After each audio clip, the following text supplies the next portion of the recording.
कहानी की शुरुआत एक ऐसे रहस्यमयी टापू से होती है जो इंसानों की पहुंच से हजारों किलोमीटर दूर बसा हुआ था, जहां आसमान से लेकर समंदर की गहराइयों तक ऐसे ऐसे खतरनाक जीवों का आतंक फैला हुआ था जो पलक झपकते ही किसी भी इंसान का नामो निशान मिटा सकते थे। लेकिन इस खतरे से पूरी तरह बेखबर हमारी मेन कैरेक्टर एन एक फिल्म की शूटिंग के लिए सीधे उसी रहस्यमयी टापू की ओर बढ़ रही थी। शुरुआत में सब कुछ बिल्कुल सामान्य था, लेकिन जैसे ही उनका जहाज टापू के करीब पहुंचा तभी वो रहस्यमय तरीके से अपना रास्ता भटक गया। किसी को समझ नहीं आ रहा था कि आखिर जहाज किस दिशा में जा रहा है। तभी अचानक चारों तरफ घना कोहरा छा गया। हालात इतने खराब हो गए कि जहाज का कंपास भी काम करना बंद कर दिया। खतरा भांपते ही कप्तान ने जहाज वापस मोड़ने का फैसला किया, लेकिन तभी अचानक एक विशाल लहर उठी और जहाज सीधे चट्टानों से जा टकराया।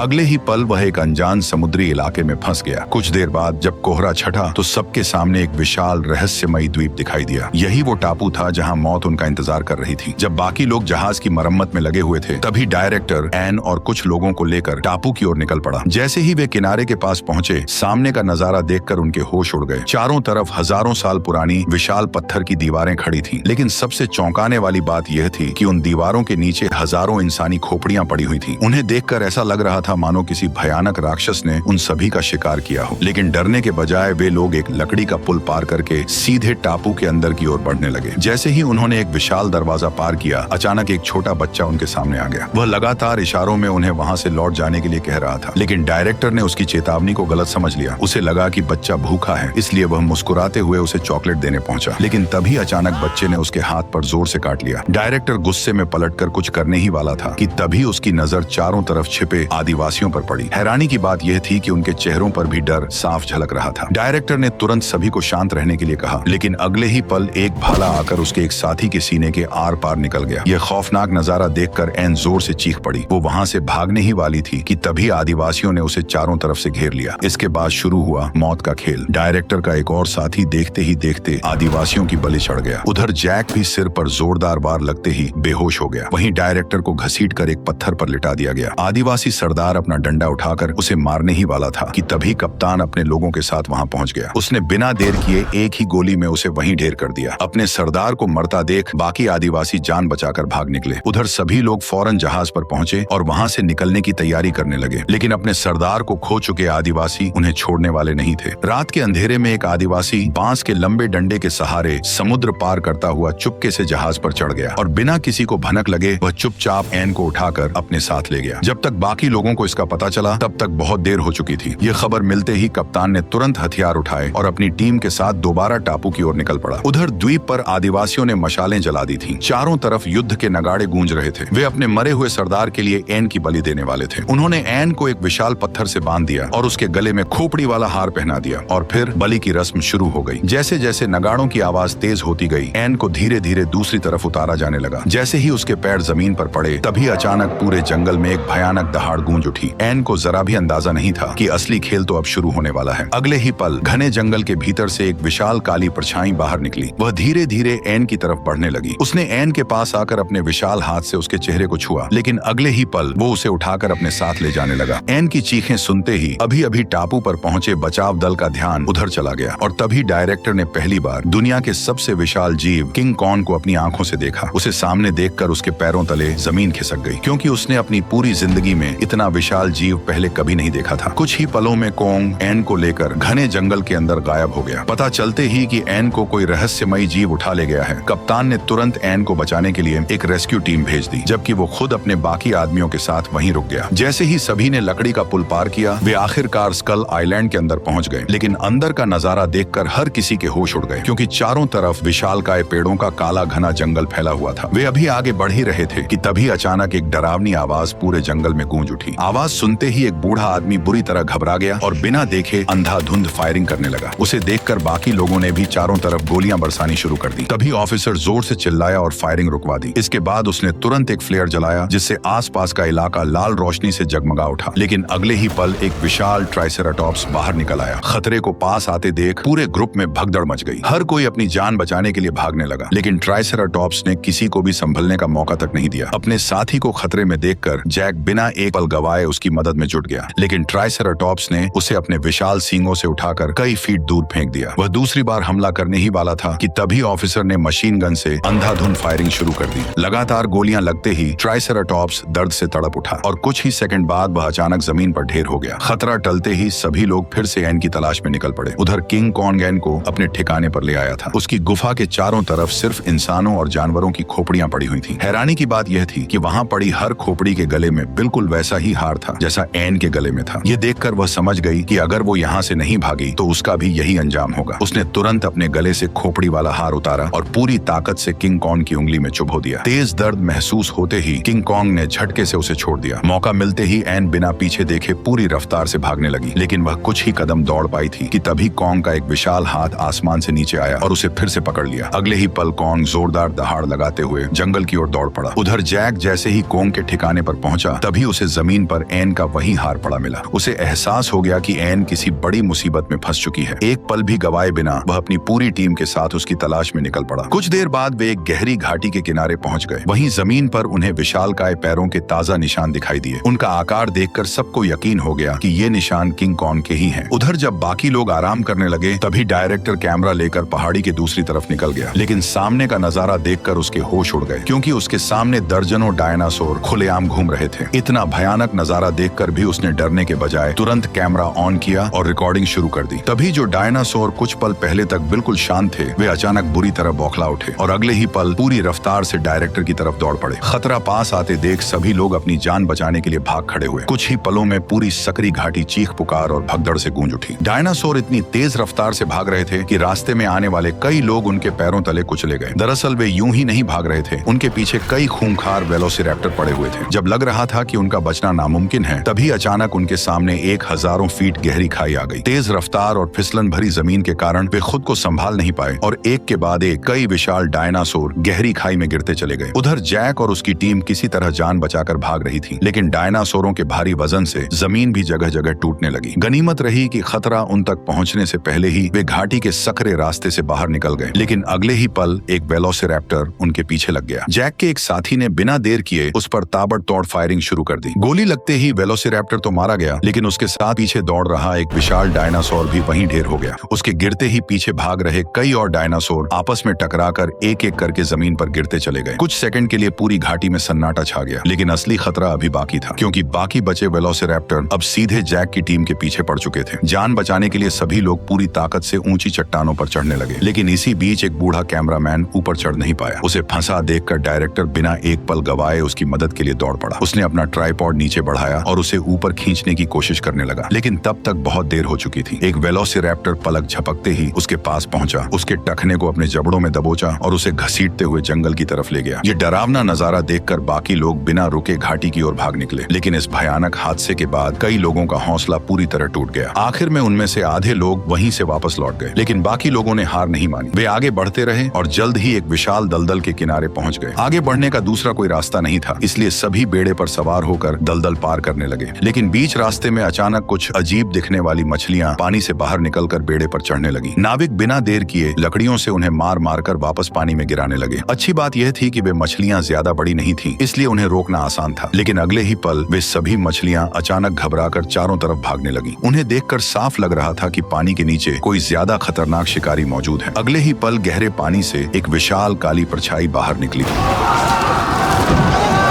उसके जोरदार हमले से बेड़े का बीच का हिस्सा अलग हो गया और वहां बैठे सभी लोग पानी में जा गिरे। उधर जैक भी अपने साथ बंधे भारी बक्से के कारण तेजी से पानी के अंदर डूबने लगा। तभी उसने पीछे मुड़कर देखा तो वह विशाल समुद्री राक्षस सीधे उसी की तरफ बढ़ता चला आ रहा था। जैक ने तुरंत हाथ हिलाकर अपने साथी को ऊपर जाने से मना किया, लेकिन वो उसकी चेतावनी समझ नहीं पाया और अगले ही पल वह विशाल समुद्री राक्षस उसे एक ही झटके में निगल गया। मौका मिलते ही जैक तेजी से वहां से निकलने लगा, लेकिन समुद्री राक्षस ने फौरन दिशा बदली और पूरी रफ्तार से उसी की तरफ झपट पड़ा। आखिरी पल में जैक पेड़ों की मोटी जड़ों के बीच छिप गया, जिससे विशाल राक्षस वहीं फंस गया और जैक की जान बाल बाल बच गई। इसी मौके का फायदा उठाकर उसने खुद को बक्से से आजाद किया और तेजी से पानी की सतह पर पहुंच गया। वहीं दूसरी तरफ बाकी लोग अब भी पानी में जिंदगी और मौत की लड़ाई लड़ रहे थे। एक साथी किसी तरह कैमरे को संभाले पानी में तैर रहा था। ये देखकर किनारे पर खड़ा डायरेक्टर चिल्लाया कि कैमरा बचाकर रखना, लेकिन अगले ही पल वह समुद्री राक्षस दोबारा गहरे पानी से बाहर निकला और उसने एक साथी को सीधे अपने जबड़ों में दबोच दबोच लिया। ये देखकर डायरेक्टर ने बिना देर किए मशीन गन उठा ली और पानी की तरफ ताबड़तोड़ फायरिंग शुरू कर दी, लेकिन गोलियों के जोरदार झटकों से बेड़ा बीच से टूट गया। उधर जैक अपने साथियों तक पहुंचने ही वाला था कि तभी समुद्री राक्षस फिर से बाहर आ गया। उसे सामने देखकर डायरेक्टर लगातार उस पर गोलियां चलाता रहा। कुछ ही पल बाद राक्षस ने दर्द से भरी एक जोरदार दहाड़ लगाई और वापस गहरे पानी में गायब हो गया। मौका मिलते ही सभी लोग किसी तरह तैरते हुए किनारे तक पहुंच गए। वे लड़खड़ाते हुए जमीन पर चढ़ ही रहे थे कि तभी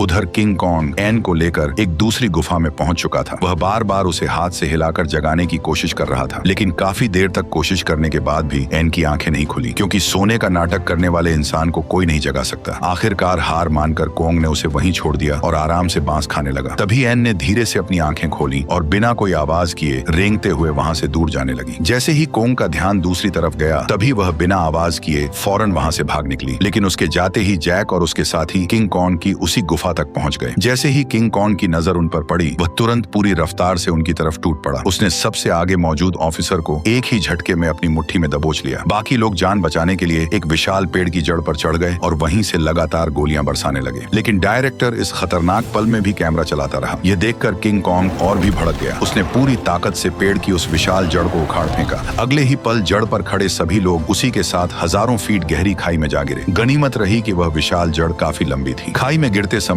वह दोनों तरफ की चट्टानों से कई बार टकराई, जिससे उसकी रफ्तार काफी कम हो गई और आखिरकार सभी लोग खाई के तल तक सही सलामत पहुंच गए। उधर भागते भागते एन जंगल के और भी गहरे हिस्से में पहुंच चुकी थी, लेकिन अगले ही पल उसके कदम अचानक रुक गए। उसके सामने एक विशालकाय छिपकली आराम से अपने शिकार को खा रही थी। यह खौफनाक नजारा देखकर एन बिना कोई आवाज किए धीरे धीरे पीछे हटने लगी। उसे पता था कि अगर उस छिपकली ने उसे देख लिया तो बच निकलने का कोई मौका नहीं मिलेगा। लेकिन जैसे ही वो पलटी, अचानक एक और विशाल छिपकली सीधे उसके सामने आ गई। एन पूरी जान लगाकर वहां से भागने लगी, लेकिन वह खूंखार छिपकली उसके पीछे ही लगी रही। भागते भागते एन एक सकरी सुरंग में घुस गई। उसे उम्मीद थी कि इतनी छोटी जगह में वह छिपकली अंदर नहीं आ पाएगी, लेकिन अगले ही पल वह सुरंग को तोड़ते हुए उसकी तरफ बढ़ने लगी। जब एन को लगा कि अब उसका बचना नामुमकिन है, तभी अचानक किसी ने उस छिपकली को बाहर की ओर घसीट लिया। एन कुछ समझ पाती उससे पहले बाहर से छिपकली की दर्दनाक चीखें सुनाई देने लगी। कुछ ही पलों बाद चारों तरफ फिर से सन्नाटा छा गया। एन को लगा कि आखिरकार खतरा टल चुका है, लेकिन अगले ही पल एक विशाल कनखजूरा धीरे धीरे रेंगता हुआ उसके सामने आ गया। डर के मारे एन का मुंह खुला का खुला रह गया। तभी एक दूसरा कनखजूरा उसके शरीर पर चढ़ने लगा। एन घबराकर तुरंत सुरंग से बाहर भागी, लेकिन बाहर निकलते ही उसके होश उड़ गए, क्योंकि उसके ठीक पीछे दुनिया का सबसे खतरनाक शिकारी टी-रेक्स खड़ा था। इतने विशाल शिकारी को सामने देखकर उसके पैरों तले जमीन खिसक गई। वह बिना एक पल गवाए पूरी ताकत से वहां से भागने लगी, लेकिन टी-रेक्स भी अपने शिकार को मुंह में दबाए उसके पीछे दौड़ पड़ा। तभी भागते भागते एन का पैर फिसल गया और वह ढलान से लुढ़कती हुई नीचे जा गिरी। जब उसने पीछे मुड़कर देखा तो टी-रेक्स अभी भी उसका पीछा कर रहा था। एन पेड़ों की विशाल जड़ों के बीच झुककर पूरी रफ्तार से भागती रही। फिर मौका मिलते ही वो एक ऊंचे सूखे पेड़ पर चढ़ गई और ऊपर ही छिपकर सो गई। खुशकिस्मती से टी-रेक्स की नजर उस पर नहीं पड़ी। उसने चारों तरफ नजर दौड़ाई, लेकिन एन उसे कहीं दिखाई नहीं दी। आखिरकार वो वहां से चला गया, लेकिन एन को जरा भी अंदाजा नहीं था कि जिस सूखे पेड़ पर वह छिपी बैठी थी, उसके ठीक नीचे एक विशाल टी-रेक्स गहरी नींद में सो रहा था। अचानक उसकी आंख खुली और उसने बिना एक पल गवाए एन पर हमला कर दिया। एन किसी तरह उससे बचने की कोशिश करने लगी, लेकिन तभी जिस डाल पर वो खड़ी थी वह अचानक टूट गई और अगले ही पल वह सीधे हवा में लटक गई। अब उसके पास बचने का कोई रास्ता नहीं था। तभी अचानक पूरे जंगल में एक जबरदस्त दहाड़ गूंज उठी और अगले ही पल जंगल का सबसे ताकतवर शिकारी किंग कॉन्ग वहां आ पहुंचा। उसने एक ही लात में टी-रेक्स को जमीन पर दे मारा और ठीक समय पर एन को बचा लिया। कुछ ही पलों में कॉन्ग और टी-रेक्स की जबरदस्त लड़ाई शुरू हो गई। एक हाथ में कॉन्ग एन को मजबूती से पकड़ा हुआ था, जबकि दूसरे हाथ से वह लगातार दुश्मन पर हमला कर रहा था। तभी दूसरा टी-रेक्स भी पीछे से दबे पांव वापस लौट आया। कॉन्ग संभल भी नहीं पाया था कि तभी दूसरे टी-रेक्स ने उसकी बांह पर हमला कर दिया। इस वार से कॉन्ग दर्द से तिलमिला उठा। गुस्से में उसने एक ही मुक्का जड़ा और दोनों टी-रेक्स धड़ाम से जमीन पर गिर पड़े। लेकिन लड़ाई अभी खत्म नहीं हुई थी। कुछ ही सेकंड बाद दोनों टी-रेक्स फिर से खड़े हो गए। कॉन्ग दोबारा लड़ने के लिए तैयार ही हुआ था कि तभी अचानक पीछे से एक तीसरे डायनासोर ने उस पर हमला कर दिया। मौका मिलते ही बाकी दोनों टी-रेक्स भी उस पर टूट पड़े। अब कॉन्ग एक साथ तीन टी-रेक्स से लड़ रहा था। हालात इतने बिगड़ गए कि तीनों को संभालना भी मुश्किल हो गया। तभी कॉन्ग ने पास पड़ा एक विशाल पत्थर उठाया और पूरी ताकत से एक डायनासोर के सिर पर दे मारा। लड़ते लड़ते चारों खाई के किनारे तक पहुंच गए, लेकिन तभी अचानक हुए धक्के से कॉन्ग एक डायनासोर के साथ सीधे खाई के किनारे से नीचे लटक गया। फिर भी उसने चालाकी दिखाते हुए ऊपर खड़े दूसरे डायनासोर को भी नीचे खींच लिया, लेकिन अगले ही पल उस डायनासोर ने अचानक कॉन्ग के पैर में जोर से काट लिया। दर्द के मारे कॉन्ग की पकड़ छूट गई और वह डायनासोर के साथ सीधे खाई में फैली बेलों पर जा लटका। एन भी उसके साथ वहीं लटक गई। तभी पास फंसा डायनासोर झूलते हुए तेजी से एन की तरफ बढ़ने लगा। वह बस कुछ ही पल दूर था, लेकिन इससे पहले कि वह एन तक पहुंच पाता, कोंग पूरी ताकत से ऊपर चढ़ा और आखिरी पल में उसने उसे पूंछ से पकड़कर फौरन नीचे खींच लिया। अगले ही पल डायनासोर और एन दोनों नीचे पानी में जा गिरे। जमीन पर गिरते ही डायनासोर दोबारा उठ खड़ा हुआ और बिना वक्त गवाए फिर से एन के पीछे लग गया। अब एन के पास बचने का कोई रास्ता नहीं था, लेकिन ठीक उसी वक्त किंग कॉन्ग आसमान से छलांग लगाते हुए नीचे उतरा और सीधे एन के सामने आकर खड़ा हो गया। ये देखकर एन ने राहत की सांस ली और तुरंत कॉन्ग के पीछे जाकर छिप गई। यहीं से पूरी फिल्म की सबसे खतरनाक लड़ाई शुरू हुई। अचानक किंग कॉन्ग पूरी ताकत से डायनासोर पर टूट पड़ा। उसने पहले उसकी जीभ पकड़कर जोर से खींची, फिर उसे पलटकर पूरी ताकत से जमीन पर पटक दिया। अगले ही पल कॉन्ग ने दोनों हाथों से उसका जबड़ा कसकर पकड़ दिया और एक ही झटके में उसके जबड़े को बीच से चीर डाला। और इसी के साथ किंग कॉन्ग ने एक बार फिर साबित कर दिया कि बाप बाप होता है।